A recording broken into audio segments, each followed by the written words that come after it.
Oi, aí. Graças e paz, queridos. Amém? Tudo na bênção? Certeza? Acende essa luz aqui da frente, faz um favor, para eu enxergar os irmãos, e os irmãos também enxergarem a palavra, a Bíblia. Primeiramente, graças e paz, e nós, eu, pastor Manuel, irmã Dazinha, Lília, queremos mais uma vez agradecer à igreja pelo privilégio e a oportunidade que tivemos de estar ali de terça a sexta-feira no retiro da Ordem de Pastores Batistas do Brasil, na seção Mato Grosso. Foi uma bênção, um tempo de renovo, um tempo de descanso, um tempo de se alimentar da palavra, um tempo, sim, queridos, especial em família e também com os colegas pastores. Foi muito, muito bom mesmo. Então, mais uma vez, uma palavra aqui de gratidão nossa, como pastores, à igreja nesse dia. Amém? Abra sua Bíblia, então, por favor, em 2 Timóteo, capítulo 4, versículo 9. 2 Timóteo, capítulo 4, verso 9, é justamente o texto que nós vamos trabalhar essa semana nas doces. Não sei se você pegou o boletim, mas aí também está o texto de 2 Timóteo, capítulo 4, verso 9 ao verso 22. E aí os irmãos vão entender já já o porquê que nós vamos trabalhar esse tema aqui também. E também é uma forma de você, lá no seu grupo, na quinta, na sexta ou no sábado, de incrementar ainda mais o seu estudo com os irmãos. Então vai ser um tempo precioso. Libera o violão aqui do irmão Ander. Liberou? Não? Tá saindo aí o violão dele? Tá? Acho que tá. Tá bom? Então vamos ler? Depois a gente conversa. Então, assim, versículo 9. Pense por ir até aqui o mais depressa possível, porque Demas, tendo amado o presente século, me abandonou e foi-se para a Tessalônica. Crescente foi para a Galácia, Tito para a Dalmácia. Somente Lucas está comigo. Encontre Marcos e traga-o junto com você. Pois me é útil para o ministério. Quanto a Tíquico, mandei-o para Éfeso. Quando você vier, traga a capa que deixei em Troade, na casa de Carpo. Traga-me também os livros, especialmente os pergaminhos. Alexandre, o ferreiro, me causou muitos males. O Senhor dará retribuição de acordo com o que ele fez. Tome cuidado com ele, você também, porque resistiu fortemente às nossas palavras. Na minha primeira defesa, ninguém foi ao meu favor, todos me abandonaram. Que isso não lhe seja posto na conta. Mas o Senhor esteve ao meu lado e me revestiu de forças, para que, através de mim, a pregação fosse plenamente cumprida, e todos os gentios a ouvissem, e fui libertado da boca do leão. O Senhor me livrará também de toda obra maligna, e me levará salvo para o seu reino celestial. A Ele, glória para todos sempre. Amém. Dê saudações a Priscila e Áquila, e à casa de Onesíforo. Erasto ficou em Corinto. Quanto a Trófimo, deixei-o doente em Mileto. Faço o possível para vir antes do inverno. Eubulo manda saudações, o mesmo fazem Prudente, Lino, Cláudia e todos os irmãos. O Senhor esteja com teu espírito, a graça seja com vocês. Amém. Oremos. Pai querido, te damos graças pela tua palavra, Deus, pela tua santa e eterna palavra. Te glorificamos porque ela é alimento para a nossa alma, ela nos renova, nos confronta e também, ó Deus, nos anima. E por isso nós queremos te agradecer, que o Senhor nos conduza nesse momento, que cada coração esteja aberto, que cada mente também esteja focada naquilo que o Senhor tem para nos dizer nessa noite. Nós te agradecemos e te glorificamos pela tua presença e pela tua palavra, em nome de Jesus. Amém? Queridos, esse texto, só para os irmãos entenderem, mais uma vez, né, a gente tem falado de 2 Timóteo por muitos dias, não só na Doce, nós tivemos um retiro de líderes esses dias, 2 Timóteo foi citado. Nós tivemos um retiro com pastores, 2 Timóteo foi citado. Tem aí um cantor que usou 2 Timóteo em música, né? Essa história e essa final dessa história. Vou deixar esse microfone meio no jeito aqui, isso aqui está falhando. Lançou, então 2 Timóteo tem nos cercado de certa forma, e com certeza quando isso acontece, Deus está querendo falar alguma coisa conosco, né? Ou algumas coisas, e Ele tem falado, eu creio que Deus tem falado conosco. Esse texto de 9 a 22 são exatamente as últimas palavras desse grande apóstolo, desse grande mestre, evangelista, escritor, missionário que foi o apóstolo Paulo. As últimas palavras dele, as últimas palavras que se tem registro, as últimas ações que se tem registro desse homem. Um homem tão importante para o evangelho, um homem tão importante para nós cristãos, um homem que marcou a sua geração e continua sendo lembrado até hoje. Enfim, as últimas palavras de um homem. E nessas últimas palavras, exatamente do 9 ao 22, nós temos aqui 14 versículos, e nesses 14 versículos, pelo menos, nesses 14 versículos, 17 nomes são citados. 17 pessoas são citadas aqui, tirando Timóteo. Então seriam 18 pessoas em 14 versículos. O apóstolo Paulo, nos seus últimos dias, nas suas últimas palavras, ele cita nome de pessoas. Ou seja, eu entendo, através dessas palavras que nós vamos ver, que relacionamentos importam.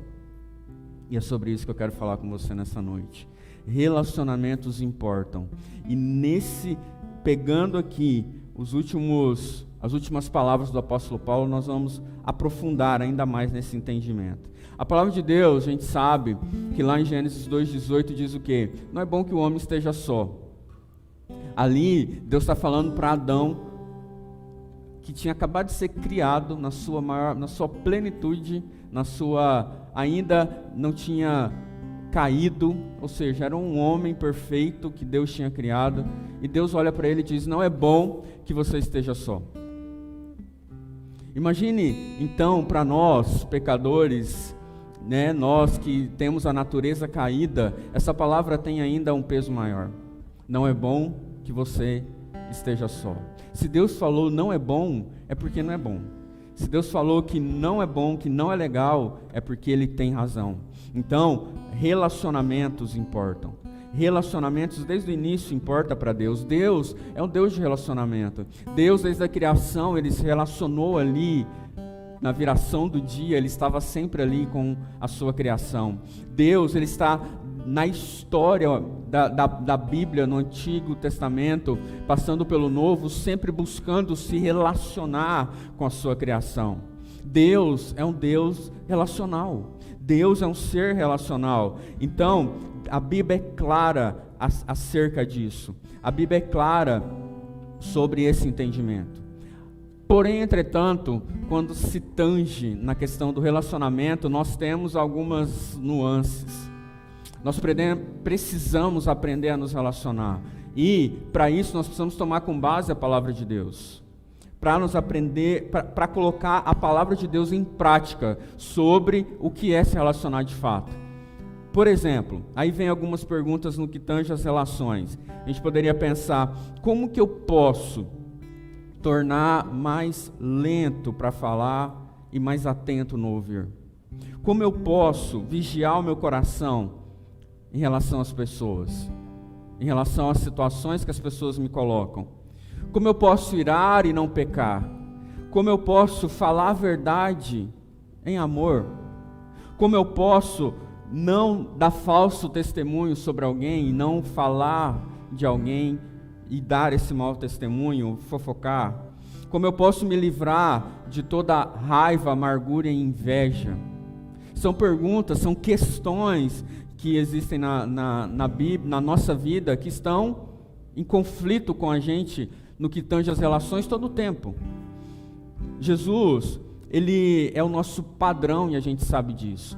Jesus, ele prega para uma multidão em todo o tempo. Só que, porém, entretanto, Jesus, ele não olha a multidão. Eu estou aqui olhando vocês. Algumas pessoas eu conheço intimamente, outras eu conheço um pouco mais próximo, outras eu não conheço. Jesus, ele olha para cada ser humano como um só. Como uma pessoa que é importante aos olhos de Deus. Olhe para o lado. Quem está aí do seu lado? Está aí do seu lado uma pessoa que é importante aos olhos de Deus. Está aí do seu lado uma pessoa que Jesus se importa. Então todos nós somos, enfim, importantes, preciosos aos olhos do Senhor.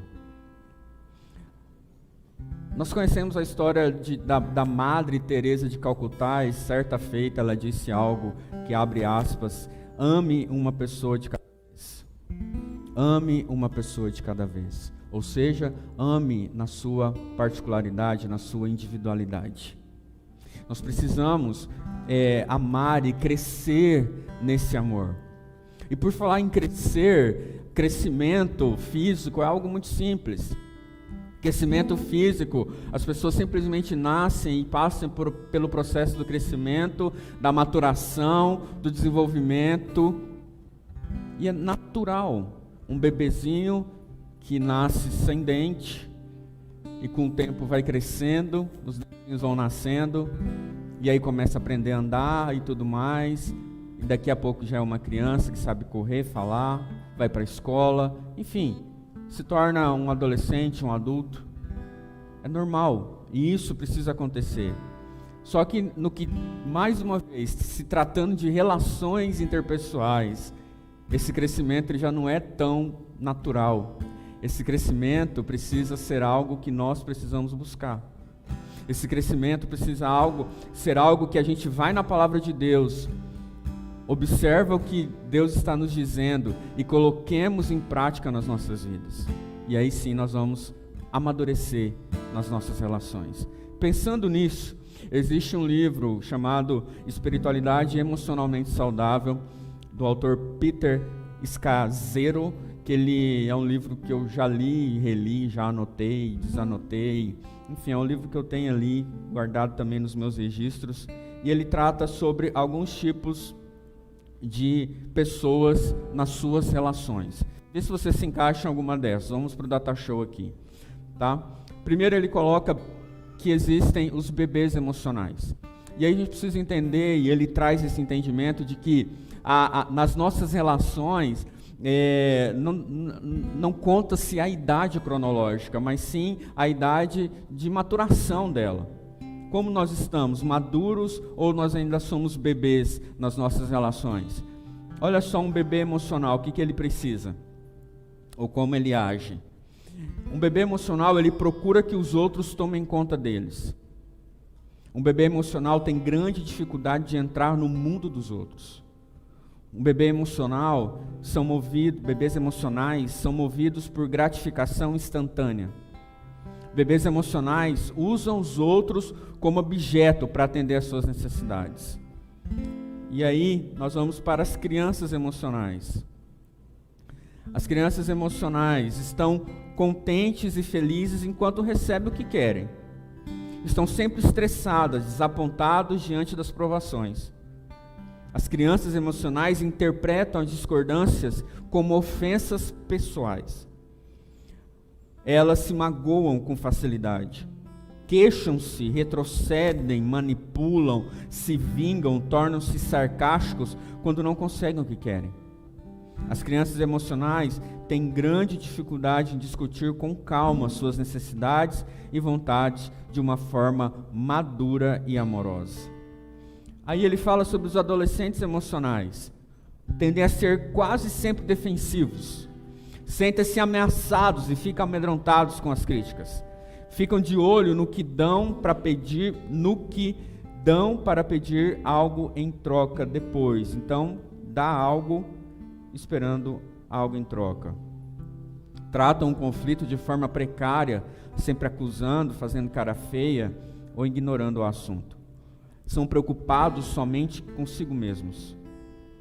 têm grande dificuldade em verdadeiramente ouvir o sofrimento, as decepções e necessidades de outra pessoa. E são críticos. Você se encaixa aí em algum desses? Bebê, criança, adolescente? Se não, nós vamos para os adultos. Identificam suas necessidades e conseguem pedir o que querem ou preferem com clareza e honestidade. Reconhecem, administram e assumem responsabilidade por suas ideias e sentimentos. Mesmo sob estresse, conseguem expressar suas próprias convicções e valores. Respeitam os outros sem ter de mudá-los. Dão espaço para que os outros cometam erros e não sejam perfeitos. Reconhecem as pessoas pelo que são, não pelo que recebem delas. Avaliam com precisão seus próprios limites, forças e fraquezas e conseguem discuti-los livremente com os outros. Estão em perfeita sintonia com seu mundo emocional e conseguem entrar nos sentimentos, necessidades e preocupações dos outros sem se perder. Têm a capacidade de resolver conflitos de forma madura e negociam soluções que levam em conta as perspectivas dos outros. Ô, gente, isso aqui é coisa que a gente precisa parar e fazer uma análise. Eu sei que aqui a gente tem pouco tempo, mas são coisas que a gente precisa parar e pensar, meu Deus, onde que eu estou me encaixando nesse negócio? Será que no que tange as minhas relações eu sou um bebezinho chorão? Ou sou um adolescente rabugento? Ou sou uma criança mimada? Ou eu tenho alguns traços de maturidade de adulto nas minhas relações? A gente precisa pensar sobre isso. Porque o apóstolo Paulo aqui, no final da sua vida, ele está pensando no outro. Ele não está pensando só em si mesmo. Ele não está olhando só para o seu umbigo. O nosso grande problema, queridos, nas nossas relações, é que a gente quer que as pessoas desistam de si mesmas. Desistam de si mesmas e se tornem o que eu quero para elas. Eu quero que o mundo dos outros seja como o meu. Eu quero que até o relacionamento com Deus, a espiritualidade, o centro da vida, seja eu. Isso é muito sério. Pensando ainda nisso, um teólogo chamado Martin Buber, ele diz o seguinte, um teólogo judeu, ele escreve um livro chamado Eu e Tu. Dentro desse livro, Eu e Tu, ele traz até um desenho, uma bolinha escrito eu e uma bolinha escrito tu. Há entre esses dois mundos um abismo. E esse abismo é preenchido por alguém chamado Deus. Dentro dessa perspectiva, ele reconhece algo muito simples, mas que a gente acaba misturando. Que nas minhas relações, eu sou feito à imagem de Deus e tu também. Eu necessito da misericórdia de Deus e tu também. Eu preciso ser tratado com respeito, com dignidade e importância, e tu também. O que acontece para unir esses dois mundos, e de fato são dois mundos, eu e tu, é Deus. Quando Deus preenche esse espaço vazio, chamado eu e tu, a nossa perspectiva e a nossa relação com o outro muda, a começar dentro das nossas casas, meu irmão. A começar nas nossas famílias. Ele usa um termo chamado coisificar. Eu achei isso muito forte, muito interessante, porque ele diz que esse coisificar é desumanizar as pessoas, é tratar o outro como um meio para um fim. Não como um fim em si mesmo, mas um meio para um fim. Eu preciso de você, porque você vai me ajudar a cumprir algo que eu quero. Eu não penso muito em você. Eu olho para a multidão, eu olho para a minha empresa, eu olho para a igreja, eu olho para o ministério, para a célula, vamos colocar tudo aqui, né? Eu olho para a minha família, e eu não estou me importando com a sua pessoa, com tu. Eu estou me importando com as coisas. Eu estou me importando com que as coisas deem certo. As coisas que eu planejei, que eu sonhei, que eu idealizei, elas deem certo. E você faz parte disso, mas você é só um meio para alcançar o meu objetivo. Se você está bem, se você não está bem, se você está sofrendo, se você está precisando de algo, não me importa muito. Primeiro eu quero saber se as coisas que eu penso, que eu quero, vão fluir, vão dar certo. Depois eu me importo com você. E olhe lá. Então, coisificar as pessoas, querido, é algo muito perigoso. Coisificar as relações é algo muito perigoso, algo muito sério. Nós precisamos nos relacionar em relações que são verdadeiras, em relações que entendem as necessidades eu e tu, em relações que existem essa via de mão dupla. Eu dou e eu recebo. E o apóstolo Paulo, querido, sabia muito bem se relacionar eu e tu. E aí eu entro necessariamente no texto. Isso aí foi só a introdução, tá? Podia terminar aqui? Não, né? Vamos embora. As últimas palavras dele, então, são palavras que trazem essas relações, como eu disse. John Stott, ele diz o seguinte, abre aspas, mesmo concluída a sua carreira, aguardando a coroa da justiça, ele ainda é um ser humano frágil e com necessidades humanas comuns. O apóstolo Paulo era um ser humano frágil e com necessidades humanas comuns. Tem pessoas que se acham super espirituais, que não precisam de nada e nem de ninguém. Eu me basto. Mas olhando para a vida e para o final da vida do apóstolo Paulo, e pela quantidade de pessoas que ele cita aqui, a gente percebe que ele era um homem de relações, e relações fortes. A primeira relação que ele cita é justamente para quem ele endereça a carta. Versículo 9, ele diz o seguinte, procura vir depressa, empenhe-se por vir até aqui o mais depressa possível. Ele está falando para quem? Para Timóteo. Lá ele também diz em outros momentos, antes do inverno.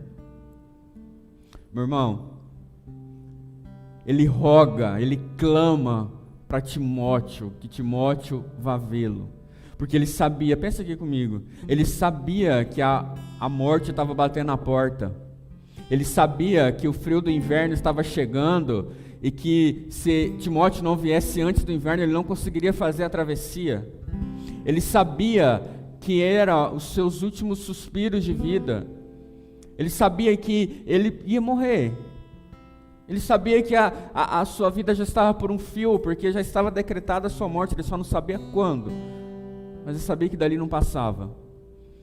E ele começa o verso 9 dizendo, aquele homem gigante na fé, ele não rompe com a sua espiritualidade, nem com a sua humanidade. Ele diz, Timóteo, meu filho, meu amigo, minha ovelha, meu querido, venha comigo, venha até mim depressa. Venha até mim depressa, venha se encontrar comigo. Esse clamor dele pela presença do seu filho amado Timóteo, era o clamor de um homem, já na sua velhice, mas de um homem que tinha passado por muitas coisas, mas que sabia a importância de uma relação, que sabia da importância de ter pessoas que ele amava e confiava por perto. Ele sabia que Timóteo era um parceiro com quem ele podia contar em todo o tempo. E talvez ele queria Timóteo por perto para acalentar o seu coração, para ver ele, para simplesmente abraçá-lo, simplesmente olhar nos olhos, simplesmente dizer algumas coisas que ele não conseguiu dizer antes e que não dava para ser escrita em uma pequena carta. Ele queria o seu filho por perto, ele queria o seu amigo por perto, ele queria aquela relação de novo, ele queria olhar talvez uma vez mais, ele queria dizer eu te amo, um abraço quente, um afago naquele momento em que ele sabia que era o fim. O seu amado Timóteo. Lucas estava com ele, mas ele endereça isso a Timóteo: vem depressa, amado, vem logo. No que tange as relações, querido, nós somos ocupados demais, nós temos muitos afazeres, e aí nós colocamos as relações em terceiro, quarto, quinto plano. No que tange as relações, nós precisamos cultivar amizades profundas, olha a palavra profundas, que levam tempo para se formar. Sentar, conversar, se relacionar, perguntar. No que tange as relações, nós somos egoístas demais. Nós queremos só o que eu vou lucrar com essa amizade. É o que eu acabei de falar. No que tange as relações, nós somos funcionais demais. Qual foi o seu último emprego? Eu trabalhei no escritório por muitos anos e muitos amigos que eu tinha ali já não deixaram de ser amigos, eram apenas colegas, porque era funcional estar ali naquele ambiente. Depois que a gente sai desse ambiente, o coleguismo não existe mais, não era amizade, era colega. Isso acontece muitas vezes na igreja, no ministério, na célula, as pessoas vêm e vão e vai se perdendo, porque é tudo funcional. Enquanto está aqui, ok. Depois que vai embora, acabou. No que tange as relações, nós somos orgulhosos demais. Nós somos orgulhosos demais. E é aquilo que eu acabei de falar: eu sou autossuficiente. Eu não preciso de ninguém. Não preciso de amigos. No que tange as relações, queridos, nós somos superficiais demais. De novo a profundidade aí. O apóstolo Paulo queria o seu amigo, o seu filho, o seu querido por perto, porque ele tinha uma relação profunda com ele. Talvez tinha coisas que ele queria falar com Timóteo. Glória a Deus pela vida de Lucas, mas ele queria falar com Timóteo. E aí, amizades só podem se desenvolver quando há autenticidade de ambas as partes. E aí, meu irmão, qual que é a solução para isso? Hoje é para a gente pensar de novo. A solução é a gente olhar para Cristo, que fez amizades bíblicas. A solução é a gente cultivar amizades, a gente regar todos os dias ou quando der, né? Almoçar com seus amigos.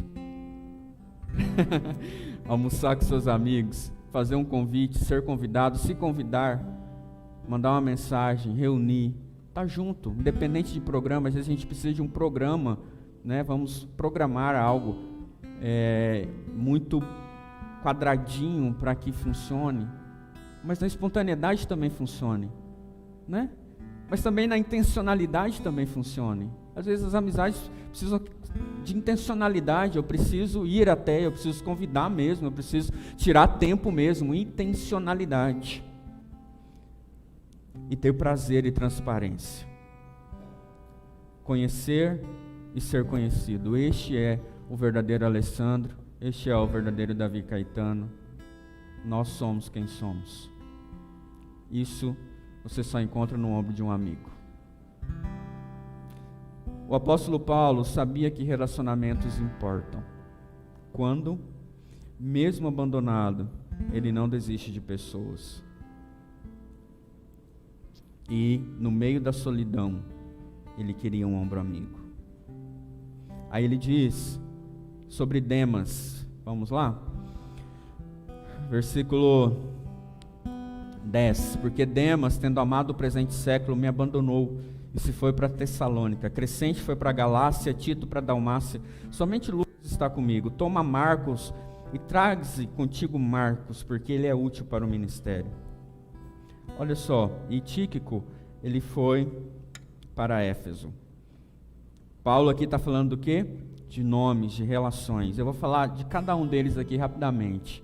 E isso tem muito a ver com as nossas relações. Isso que eu acho mais maravilhoso. Paulo, então, mesmo abandonado, ele não desistiu de pessoas. Demas foi atacado, então, pela paixão, pelo mundo, né, amou o presente século, então ele abandona e vai para Tessalônica, que era uma cidade polo, uma cidade que tinha muitos prazeres a oferecer. Ele vai para lá e abandona o apóstolo Paulo. Meu irmão, tem pessoas que vão nos deixar por amar mais as coisas do mundo do que a Cristo, a quem nós declaramos.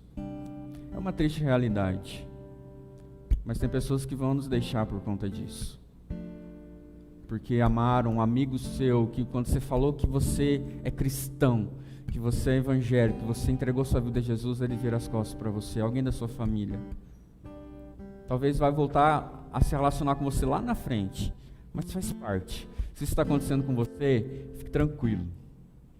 É sinal de que estão vendo Cristo em você. E às vezes Cristo em nós incomoda algumas pessoas. Entende? Então pessoas vão nos amar, vão nos deixar.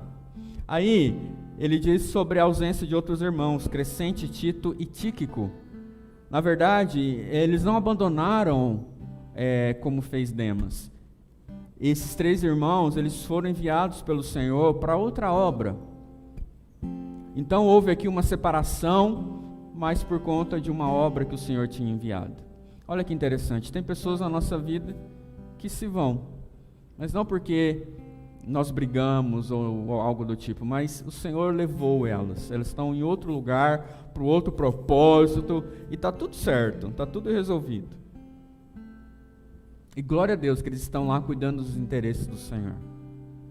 Relação que vai permanecer na sua vida distante, mas você está em paz sabendo que Ele está cumprindo o propósito do Senhor. Irmão, ele diz sobre Lucas e Tíquico.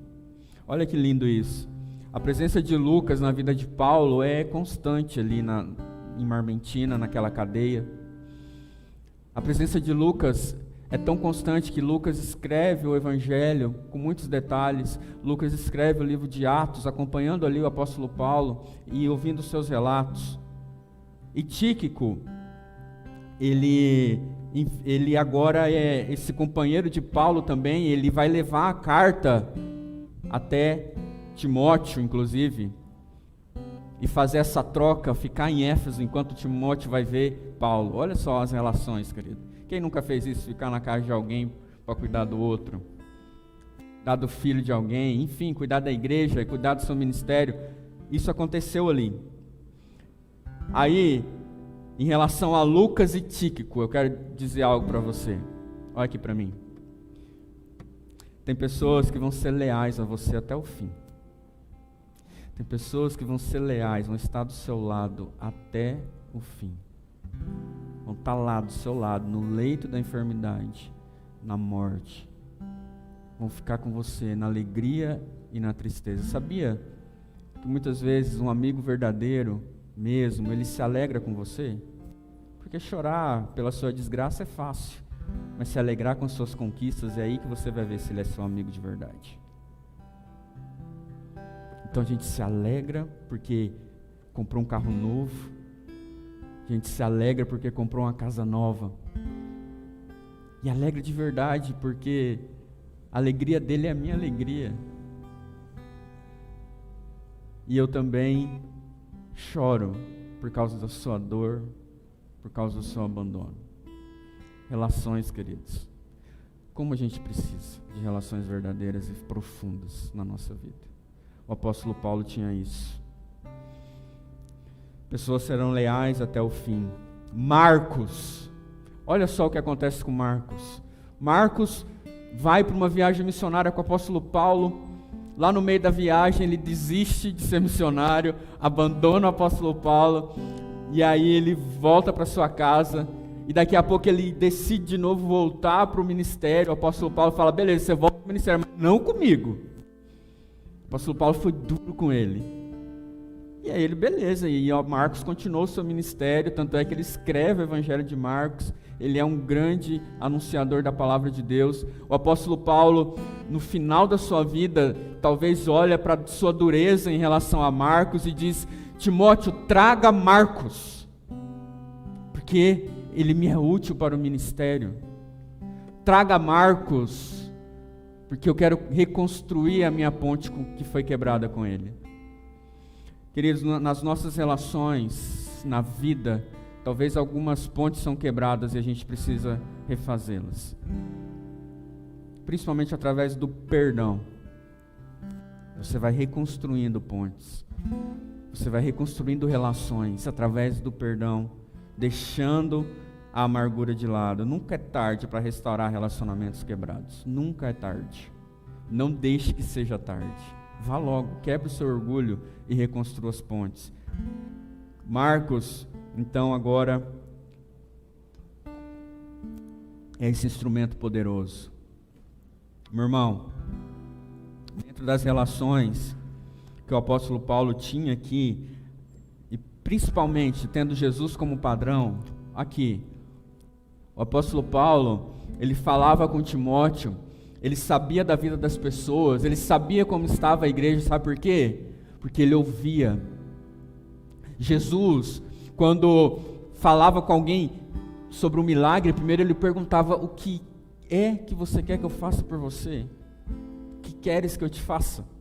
E Jesus ouvia. O ouvir ativamente é uma arma poderosa nas nossas relações. Vamos fazer um teste aqui, igual eu fiz de manhã. Você já percebeu que muitas vezes você está ouvindo alguém, mas você já está aqui, com a resposta na ponta da língua? Você está ouvindo alguém, mas você já sabe mais ou menos por onde essa conversa vai dar, e você vai igual a Tramontina, corta seco. E aí você interrompe o falar daquela pessoa que queria que simplesmente ser ouvida por você. Nas relações, querido, nós precisamos ser rápidos para ouvir e tardios para falar. Talvez ela só precise do seu ombro amigo, do seu silêncio. Talvez ela só precise de uma palavra. Talvez sim, você precisa dar uma palavra para ela, mas no tempo oportuno. Primeiro ouça ativamente, olhe nos olhos, ou olhe a expressão do seu rosto, do seu corpo, porque o corpo fala.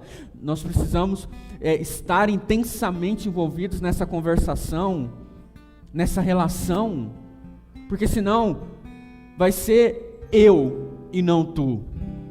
Vai ser o que eu tenho para te dar e não o que tu tens para me dizer. Nas nossas relações, o outro é importante, então dê ouvidos. O apóstolo Paulo ouvia, o apóstolo Paulo falava muito, mas porque ele ouviu antes. Lá em Coríntios, ele ouviu os relatos, depois ele rumina e fala. Nós precisamos ter essa habilidade nos nossos relacionamentos, falar e ouvir. Ouça em silêncio, respira, ouça com calma, espere, e aí você fala. Ouça ativamente, querido, isso é compaixão com o outro. Isso é respeito com o outro, meu irmão. O apóstolo Paulo sabia que os relacionamentos importam quando ele entende que as relações que nos prejudicam precisam ser rompidas. A gente viu aqui, Salmo 1, né? Salmo 1, a gente falando sobre o tema do ano. E aí, não precisa colocar não, tá, querido? É só uma alusão. Mas lá, vamos no texto na Bíblia aqui, versículo 14, diz o seguinte: Alexandre, o latoeiro, né, o ferreiro, e ele fazia obras com ferro, com cobre, causou-me muitos males, o Senhor dará paga segundo as suas obras. Eu preciso falar disso aqui, meu irmão, porque está na Bíblia, então nós precisamos falar. São relações que são importantes. O apóstolo Paulo entende isso, que é tão importante, que tem certas relações que a gente precisa quebrar. Aqui ele fala sobre Alexandre o ferreiro, que causou muitos males. Alguns estudiosos dizem que esse causou muitos males, a tradução seria dar informação sobre alguém, ou seja, muitos entendem que Alexandre delatou o apóstolo Paulo e por isso ele estava preso. Então, Alexandre, que era parte da sua relação, agora ele faz isso, ele trai o apóstolo Paulo, e aí o apóstolo Paulo diz, inclusive para Timóteo: Timóteo, não se aproxime dele, guarda-se dele, sai de perto, se ele passar, cruze, né? Cruze a esquina. porque ele me fez muito mal, ele também pode te fazer. E aí nós entendemos, querido, como diz o Salmo 1, sobre a roda dos escarnecedores. Nós precisamos sair de perto de pessoas, como as meninas dizem, tóxicas, pessoas tóxicas, né? Pessoas que vão contaminar a nossa fé, vão contaminar as nossas convicções, que tem conversas que são totalmente fora daquilo que eu creio, que falam mal do cristianismo. E isso não é só nas relações interpessoais, mas hoje nós acabamos seguindo muitas pessoas que não têm a mesma fé que nós, e aí estão ali dizendo coisas à torta e direito, e você está dando ouvidos para esses influencers. Então nós precisamos nos distanciar disso. E aí o apóstolo Paulo diz algo bem interessante, que é: Deus dará a ele, o Senhor lhe dará segundo as suas obras, né? O Senhor pagará segundo as suas obras. Isso aqui é interessante a gente pensar, porque o apóstolo Paulo está dizendo que, beleza, Alexandre, ele me casou mal, mas deixa ele com Deus, tá? Você não precisa fazer nada, você não precisa se vingar dele, não. Vingança não é de Deus, vingança nunca é plena, já dizia o Chaves, mata a alma e a envenena, não é isso que te digo. Então assim, a vingança, ela não é de Deus. Então você precisa cuidar desse espírito vingativo seu. Tem pessoas que não perdoam porque elas estão se sentindo vingadas. Elas acham assim: não, eu não vou falar com fulano porque ele vai sentir a minha frieza. E aí eles se sentem uma pitadinha ali de vingança, sabor de fel. Então nós precisamos entender que é Deus quem vai retribuir de acordo com o que ele fez. É o que o apóstolo Paulo está dizendo. Deus vai retribuir. Deixa ele com Deus. Deixa ele com Deus. Não é assim: deixa ele com Deus, Deus lhe pague. Já viu isso? Deus lhe pague. Não. Deus vai tratar com ele, certo? Para encerrar, o apóstolo Paulo sabia que os relacionamentos importam quando, mesmo abandonado pelos homens, sua relação com Deus se fortalecia ainda mais. Versículos 17 e 18 vai falar que o apóstolo Paulo, na sua primeira defesa: ninguém foi ao meu favor, ninguém me revestiu de forças. É o 16? 16, coloca aí por favor. Na minha primeira defesa, ninguém foi a meu favor, todos me abandonaram, que isso não lhe seja posto na conta. Mas o Senhor esteve ao meu lado e me revestiu de forças. Olha aqui, nessa primeira defesa que ele está falando, era quando o apóstolo Paulo foi preso, foi condenado, e os irmãos da igreja de Roma, tipo assim: toma que o filho é teu, o problema é do apóstolo Paulo, não é nosso. Eu vou tirar o meu corpo fora. Eu não vou me envolver nessa causa. E aí foi o que aconteceu. E ele se sente abandonado, ele se sente frustrado, né? Frustrado não, abandonado por causa disso. Ele diz isso: ninguém foi a meu favor, todos me abandonaram. Todos me abandonaram. E aí, Paulo, penso eu, e de fato, Paulo se arriscou pelos outros.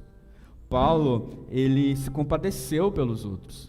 Paulo, ele esteve defendendo os outros, todo o tempo.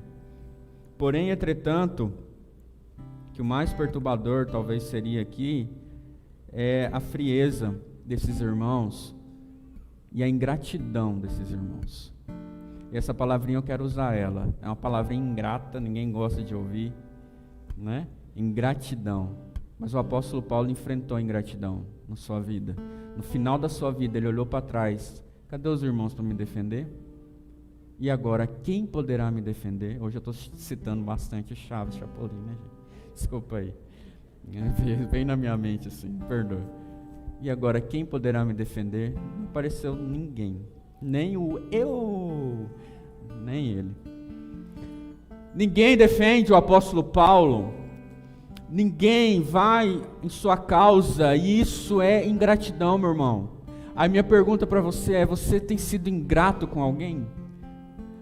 Você já sentiu ingratidão na sua vida? E isso é horrível, é péssimo. é doloroso. Indiferença, ingratidão nos marcam, nos ferem. Ninguém quer. Mas muitas vezes nós somos os causadores da ingratidão. Nós somos aqueles que ficam indiferentes ao outro. Nós somos esses amargurados. Mais perturbador que o frio da prisão que estava por vir era a frieza dos irmãos de Roma em relação ao apóstolo Paulo. Meu Deus, que povo frio, que povo indiferente. E Paulo teve que enfrentar essa frieza da ingratidão no fim da sua vida, no fim do seu ministério. Não seja ingrato, meu irmão. Agradeça aquele que lá no começo te ajudou. Agradeça, seja grato por aqueles que te suportaram em algum momento. Seja grato por aqueles que estão te suportando nesse momento. Porque você também não é fácil. Você também é um bicho complicado. Então eles estão te suportando. Seja grato por eles. Seja grato pelas pessoas que te cercam em todo o tempo. A ingratidão, então, não enfraqueceu o apóstolo Paulo.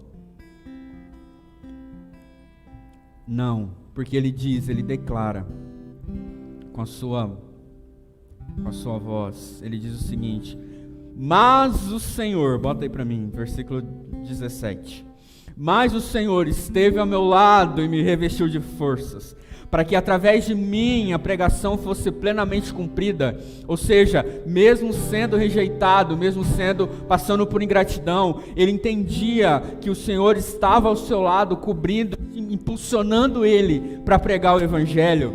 A pregação fosse plenamente cumprida e todos os gentios ouvissem, e fui libertado da boca do leão.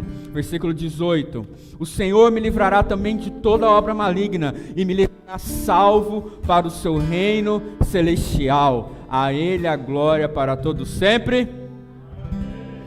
Querido, Paulo foi assistido por Deus na hora da sua dor mais profunda. Ele não estava sozinho, você não está sozinho em nenhum momento. Deus livrou ele da morte, né? Dali da boca do leão, ele diz. Mas aí nós precisamos entender que muitas vezes Deus não nos livra da cova dos leões, mas Ele nos livra na cova dos leões. Deus está nos momentos onde ninguém pode nos ouvir. Deus está, Ele conhece o nosso coração, ou seja, no que tange as relações, a relação mais profunda, mais importante, acima, que é a base para todas as outras relações que nós temos, é com o Senhor, é com Deus. Uma relação profunda, uma relação intensa, uma relação de confiança, uma relação de esperança, uma relação forte com o Senhor. O apóstolo Paulo ele sabia que em toda e qualquer situação, Deus estava com ele, Deus continuava sendo seu amigo, Deus continuava sendo seu refúgio e a sua fortaleza. Quando ninguém estava ao seu lado, ele tinha a plena convicção que Deus estava. Amém, igreja? Quando a ingratidão estava açoitando a sua alma, ele sabia, ele dava glórias a Deus. Ele diz o quê? A Ele seja glória para todos sempre. Amém. Ele sabia, querido, que essa ingratidão ali não era nada diante da graça, da glória que estava por ser revelada. Por isso ele diz: a Ele seja glória para todos sempre. Amém. Você tem glorificado ao Senhor diante das suas questões, diante das suas lutas, ou você tem reclamado todo o tempo? Ele foi rejeitado, esquecido, apedrejado, abandonado, condenado à morte, mas nos últimos momentos, ao invés de reclamar, ele declama um tributo de louvor e adoração ao nosso Deus. Ele declama, ele diz: a Ele glória pelo século dos séculos. Amém. Você pode dizer isso? Eu vou repetir, eu falo e você repete. A Ele, com toda a sua força, a Ele glória pelos séculos dos séculos. Amém. Aplauda Jesus aí, querido. A Ele toda a honra, toda a glória. Ele nos livra na fornalha, Ele nos livra na cova, Ele nos livra através da morte, nos dando vida e vida eterna. Esse é o nosso Deus, meu irmão. Se a nossa relação com Deus estiver firme, porque relacionamentos importam, e principalmente a nossa relação com Deus estiver profunda, baseada, todas as outras vão acontecer, vão fluir. Aquelas que nós temos como por perto, como os amigos, e aquelas que nos rejeitam, que não vai nos abalar. Tendo muitos amigos, tendo poucos amigos, ou em algum momento onde os amigos você não pode contar, o Senhor está em todo o tempo com você. O verdadeiro amigo é aquele que chega quando todos já foram, e aquele que está ao nosso lado, pelo menos para confortar-nos com o bálsamo do silêncio.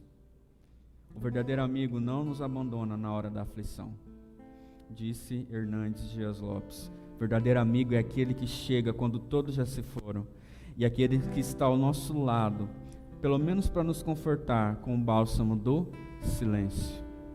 O verdadeiro amigo não nos abandona na hora da aflição. E esse é o nosso verdadeiro amigo Jesus, que está conosco também, querido, em todo o tempo.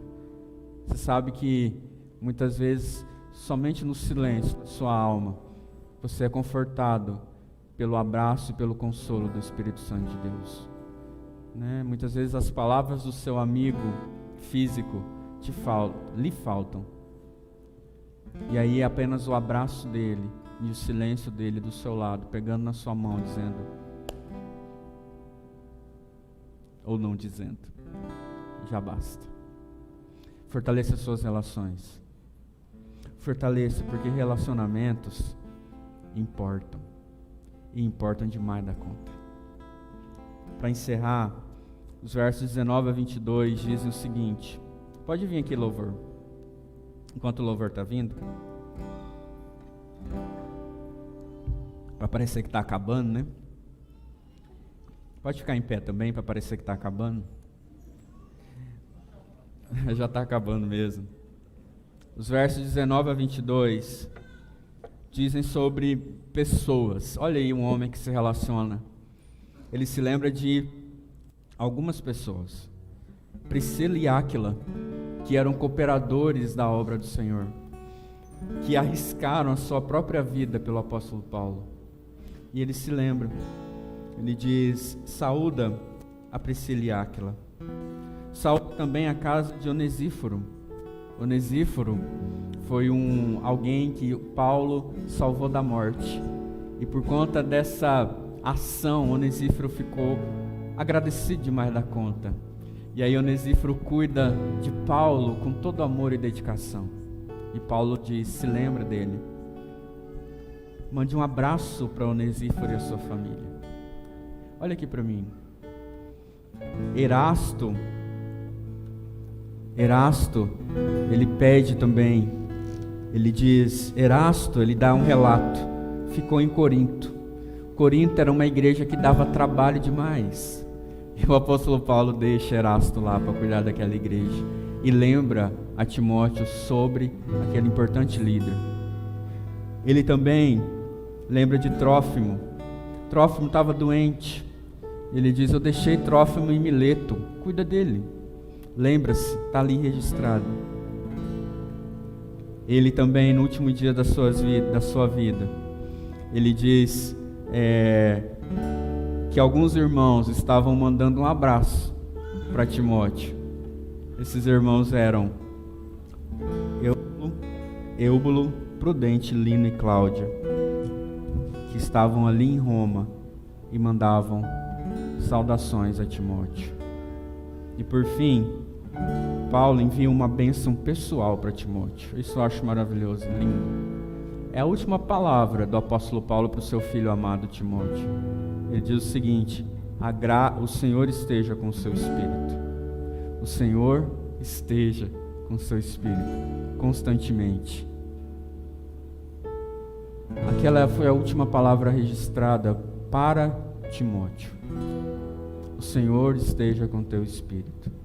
Creio eu, meu irmão, que Timóteo, quando lê essa última palavra direcionada a ele, o seu coração se aquece, se derrete, a temperatura sobe e desce, porque era o seu amigo Paulo, seu pai Paulo, o seu pastor Paulo, o seu companheiro, o seu conselheiro, dizendo para ele: o Senhor seja com teu espírito. E isso é algo muito profundo, porque não há palavra consolo melhor do que lembrar que o Senhor estaria com ele em todo o tempo. E aí, queridos, eu quero, antes de encerrar, lembrar que quantos Timóteos nós temos aqui? Quantos Timóteos nós temos que tem um chamado, que tem uma vocação, que o Senhor já comissionou um dia e falou: eu vou fazer na sua vida, através da sua vida. Tem pessoas que têm um chamado específico, assim como eu, o pastor Manuel, que Deus separa para o ministério. E eu creio que tem pessoas assim aqui essa noite. Eu quero trazer à sua memória, Timóteo, amado Timóteo, que o Senhor não se esqueceu de você, que esse chamado ainda pulsa aí no seu coração, e basta você corresponder a ele e dizer: eis-me aqui, independente do que venha. E também tem pessoas que o Senhor usa na sua profissão, por onde você está. Então continue e intensifique sendo boca do Senhor ali. Pregue a palavra, diz aqui em 2 Timóteo, pregue a palavra em tempo e fora de tempo, pregue a palavra, Timóteo. O Senhor está comissionando você, querido, no seu dia a dia, no ordinário da sua vida. Para encerrar, ele diz o seguinte: a graça seja com todos vocês. Ele fala especificamente com Timóteo, mas fala com toda a igreja, dizendo: a graça. Se a gente entender a profundidade dessa palavra graça, meu irmão, está tudo certo na nossa vida. A graça de Deus seja sobre vocês. E ele encerra com um ponto final na sua vida, na sua história. Nós não sabemos se Timóteo teve esse encontro com o Paulo. Nós não sabemos, não há registro sobre isso. Mas fica aqui o encerramento de um ciclo, de um homem de Deus. E que ensinamentos ele traz para a nossa vida logo nos seus últimos dias, dizendo: se importe com os seus relacionamentos, se importe com a sua mãe, com o seu pai, com os seus filhos, com os seus amigos. Há quanto tempo você não tira um tempo com os seus amigos? Há quanto tempo você não cultiva as suas relações? Não fique só no virtual, vá para o presencial, abrace, fique em silêncio com ele. Amigo que é amigo, a gente não precisa falar muita coisa, só pelo olhar a gente já entende. Como é bom ter alguém que pode ficar do nosso lado em silêncio e entender o que a gente está passando. E como é bom quando a gente abraça alguém e diz: que o Senhor te console, que o Espírito Santo te console, que a graça dele seja sobre o teu espírito.